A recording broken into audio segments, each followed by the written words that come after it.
Olá pessoal, vamos estudar sobre as regras do método cartesiano a partir da obra História da Filosofia, dos professores Giovanni Reale e Dario Antiseri. Eles iniciam o texto apresentando as razões pelas quais Descartes estabeleceu apenas 4 regras.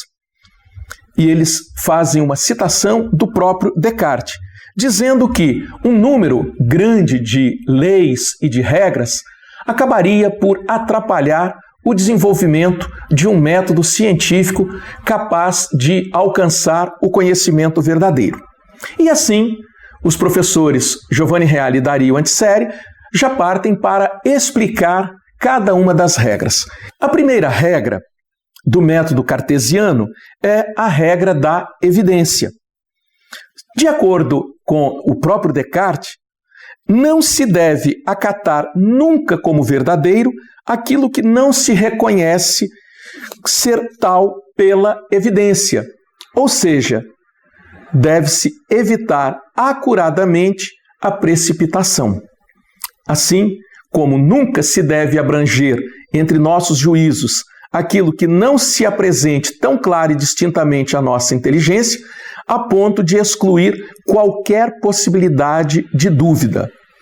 Neste sentido, os professores Giovanni Reale e Dario Antiseri complementam: mais do que uma regra, trata-se de um princípio normativo fundamental, exatamente porque tudo deve convergir para a clareza e a distinção, nas quais precisamente se forma a evidência.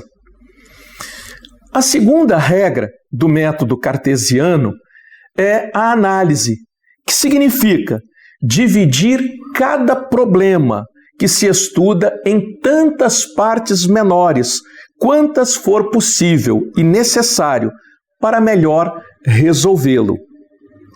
E aqui os professores Reale e Antiseri afirmam que esta é a defesa do método analítico, único que pode levar à evidência, porque desarticulando o complexo, ou seja, o todo, no simples, permite, à luz do intelecto, dissipar aquilo que está ambíguo. Também pode-se afirmar, e aqui eles destacam muito bem, que a análise se caracteriza pela decomposição do conjunto em partes elementares até o limite do possível. Deste modo, chega-se a uma grande conquista, etapa após etapa, parte após parte. Então, desta maneira, é possível saber distinguir bem aquilo que é verdadeiro e aquilo que é falso. A terceira regra é a regra da síntese. E os professores Giovanni Reale e Dario Antiseri afirmam que a decomposição, isto é, a divisão do conjunto em seus elementos simples, não basta, porque dessa forma iria apresentar um conjunto desarticulado de elementos, mas não o nexo de coesão que deles faz um todo complexo e real. Por isso, logo após a análise, deve ser feita a síntese. E aqui eles citam Descartes. A terceira regra é a de conduzir com ordem meus pensamentos, começando pelos mais simples e mais fáceis de conhecer, para elevar-se pouco a pouco, como por degraus, até o conhecimento dos mais complexos, supondo uma ordem também entre aqueles nos quais uns não precedem naturalmente aos outros. Assim, é necessário recompor os elementos em que foi decomposta uma realidade complexa. Trata-se, pois, de recompor a ordem, ou criar uma cadeia de raciocínios que se desenvolvam do simples ao composto, o que não pode deixar de ser uma correspondência na realidade.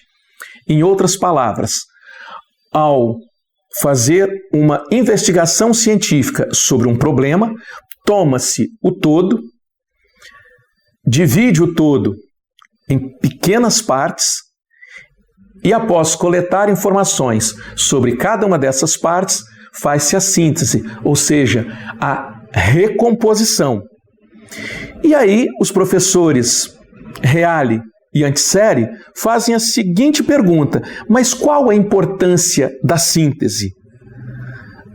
A síntese é fundamental porque trata-se do composto reconstruído, isto é, agora todos esses elementos estão iluminados pelo pensamento.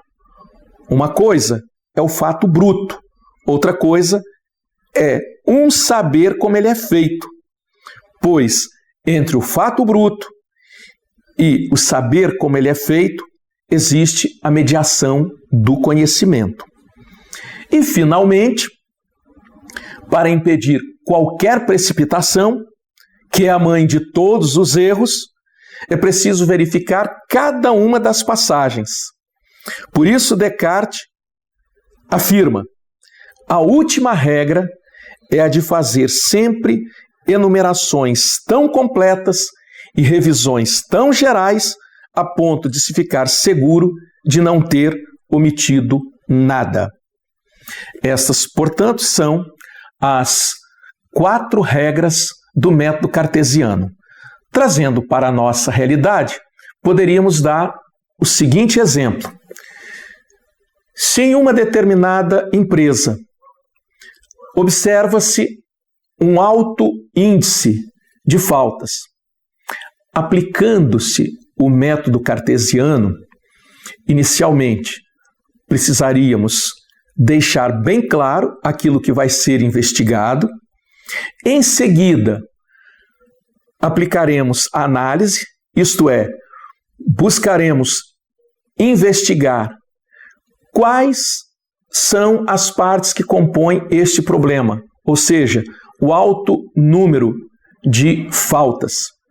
E aí podemos fazer uma lista, como, por exemplo, qual dia da semana, qual setor, qual a escolaridade, qual o cargo ou função deste empregado ou deste colaborador que está faltando, e assim por diante, qual turno. E aí nós iríamos destrinchar, dividir, decompor o problema. Em seguida, com as informações coletadas, passaríamos ao processo de síntese, isto é, recompor as informações, observando-se todo o nexo causal entre elas. E, finalmente, executaríamos ou faríamos a enumeração, que é exatamente observar se todas as variáveis foram suficientemente examinadas.